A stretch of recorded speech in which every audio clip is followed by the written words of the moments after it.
Shabbat Shalom. This morning, I want to give a different kind of sermon.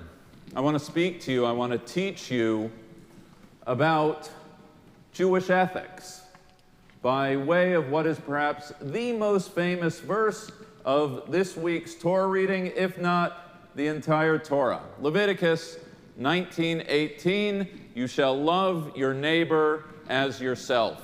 In Hebrew, ve'ahavta lereecha kamocha. Other traditions, religions, philosophies, secular or otherwise, provide a variety of mottos by which to measure and aspire towards a virtuous life. But this verse, referred to as the Golden Rule, embodies in just 3 words, ve'ahavta, love, lereecha, your neighbor, kamocha, as yourself, the biblical ideal of interpersonal ethics. Sometimes it's referred to as reciprocal altruism. The word's most often understood as a rule of thumb, that we should treat other people as we ourselves would want to be treated. We like it when people are thoughtful, kind, generous, forgiving, and patient towards us, and thus we should act accordingly to others. For those unfamiliar with the entire passage, it reads, do not hate your brother in your heart. You shall surely reprove your kinsmen, incur no guilt on their account. Do not take vengeance. Do not bear a grudge. Love your neighbor as yourself. I am the Lord your God. In the Bible, as is most things in life, location matters. And this verse, this mitzvah, sits at the very center of the middle book of the 5 books of Moses, the linchpin, arguably, not only to our ethical tradition, but to our tradition as a whole. No wonder the 12th century French commentator Rashi commented that this verse is the fundamental principle of the entire Torah. Mark Twain once famously said, it ain't the parts of the Bible I don't understand that bother me, it's the parts that I do understand. And the more I looked into this verse, the more I realized that what seems so simple and understandable might not be so simple and understandable at all. The 13th century Spanish commentator Nachmanides, for instance, takes issue with the literal meaning of the verse, as explained by his predecessor Maimonides, that a person should wish for their brother love, compassion, money, whatever, exactly what he wishes for himself. Nachmanides explains in a sort of proto-Darwinian fashion that this verse cannot possibly mean that, because every person, by definition, is led by self-interest, and no person can be expected to extend the same love for another as she or he does for himself. Rather, Nachmanides explains, building on an earlier Spanish commentator, Ibn Ezra, that a person should enjoy the good fortune of another as they would their own. It's not the natural thing to do. We need a commandment to remind us to rejoice in the good fortune of others, whether we work on Wall Street or as rabbis or just brothers and sisters falling into the trap of measuring ourselves against each other. Sometimes we begrudge. Sometimes we think life is a zero-sum game, that the success of another somehow diminishes us. We need a commandment, writes Nachmanides, to wish for others what we would wish for ourselves, to strive, as the adage goes, to be satisfied with our portion. It's not an easy task, but that is what it means to Nachmanides to love others as we love ourselves. But the complexities baked into this verse only deepen. What does it actually mean to love another person as one would love oneself? I once heard a person say that one can never love or be loved until one loves oneself. It's a nice thought, but not necessarily true or what the words in their context actually mean. What I do know is that whenever I meet young wedding couples, and the question turns to what makes for a healthy relationship, I always tell couples that this verse, beautiful as it may be, is terrible marital advice. One should not, Under any circumstances, love your partner as you would want to be loved. Why? As George Bernard Shaw explained, do not do unto others as you would they should do to you. Their tastes may be different. I am fine, actually more than fine, going to sleep at night with dishes in the sink, the closet door open, and the hallway light left on. But the woman with whom I have lived with for nearly 25 years, not so fine. For a relationship to work, both partners need to look at the world not through their own eyes, but through the eyes of the other. Love a person not as you would want to be loved, but as your partner wants and needs to be loved. Figuring that out is a challenge and opportunity of married life. Figuring that out is the measure of any and all successful and sustainable relationships.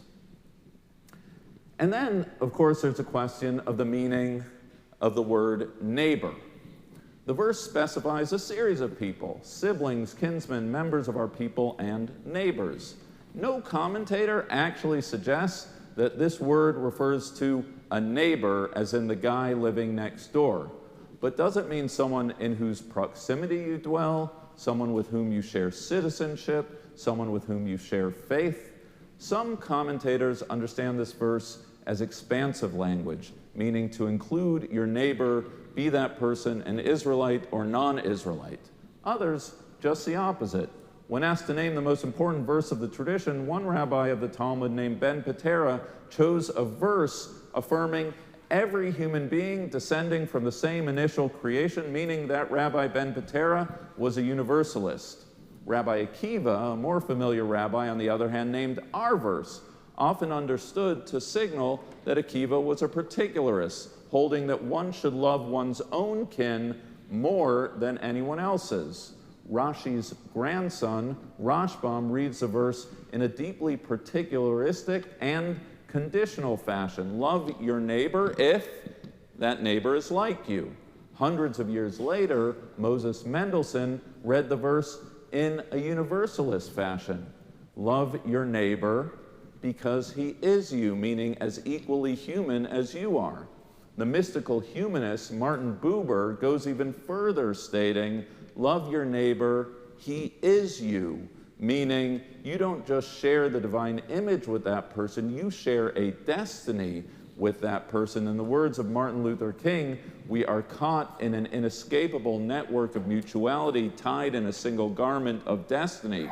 Whatever affects one directly affects all indirectly. That is why we must love our neighbor as ourselves. Speaking of preachers, no study of loving one's neighbor would be complete without engaging in some comparative religion. For those familiar with the gospel tradition, you know that in the book of Mark, Jesus states that this law, together with the Shema, are the most important commandments, a priority that's affirmed in Matthew, Luke, Romans, and Galatians. What is interesting is that in the hands of the Jewish people's most famous sage, Hillel, who lived more or less contemporary to Jesus, this verse takes on a totally different meaning. The Talmud relates how Hillel was approached by a would-be convert to Judaism and asked to summarize the entirety of the tradition while standing on one foot. And famously, Hillel converts a person and replies, "That which is hateful unto you, do not do unto others." The rest is commentary. There are so many interesting things about this exchange, but the 2 points relevant for our conversation are, first, Hillel flips the verse from the positive to the negative, not what we should be doing, but what we should avoid doing, a transformation that many understand to signal a key difference between Jewish and Christian ethics, that the former is more about justice and the latter more about love. And the second change that Hillel modifies the biblical language from that of love to deed, from emotion to action, what you should or should not do, not feel. Unlike Christianity, Judaism doesn't command us about our feelings, just whether we act on those feelings. It's a key difference between our two religious traditions. I'll leave you with my favorite explanation of the verse, one that comes from the most unexpected place of all, Northwest Italy. The founding father of our ethical tradition as Jews was a man named Moses Chaim Luzzatto, the Musar tradition. He was born in 18th century Padua, about as far from Venice as White Plains is from Manhattan. In his ethical treatise, Path of the Righteous, Luzzatto runs through many of the explanations we have reviewed, but he ultimately lands on what I believe to be a deeply original and compelling interpretation. Luzzatto's focus is not on whether love can or cannot be commanded, or what does or doesn't define a neighbor. Luzzatto asks the question of what do we mean by the word kamocha, like yourself, as yourself? What does that really mean? And here he asks us to look at the verse as a whole. Do not hate your brother in your heart. You shall surely reprove your kinsmen. Incur no guilt on their account. Don't take vengeance. Don't bear a grudge. Love your neighbor as yourself. As flesh and blood, the urge to take vengeance on others, to hold grudges, even to hate people in our hearts, these are powerful urges.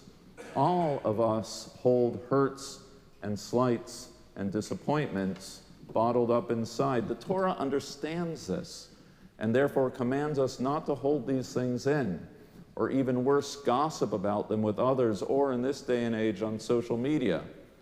Seeking vengeance, tale-bearing, harboring grudges does damage not only to the person with whom we are angry, but to ourselves. Resentment festers, producing a toxic effect that turns us into people unrecognizable to ourselves. Privately and humbly and constructively, we must communicate our hurts to others, sharing our pain while staying open, of course, to hearing the other side. Because when we let that hurt go, writes Luzzatto, we can finally become ourselves. That is what the verse means. Love your neighbor as yourself, without grudge, without resentment or subterfuge. Kamocha mamash, literally as yourself. Each one of us, in our own way, carries hurts and injuries inside. Some caused knowingly by others, perhaps with malice, but oftentimes inflicted on us unknowingly or without ill intent. Those hurts that we carry, they can be painful. They disfigure us. Like a portrait hidden in our attic, our hearts, like a crumpled up piece of paper lying there, we become unrecognizable, alienated from our very selves. The key to our liberation is that act, both small and momentous, of communicating that which has been bottled up inside all this time, to share our hurt as ourselves so that we can become ourselves. Then and only then can we mend those relationships in need of repair, and by extension, mend our very souls. Ve'ahavta l're'echa kamocha. Love your neighbor as yourself, truly yourself, and may each of us and all of us together be holy. Shabbat Shalom.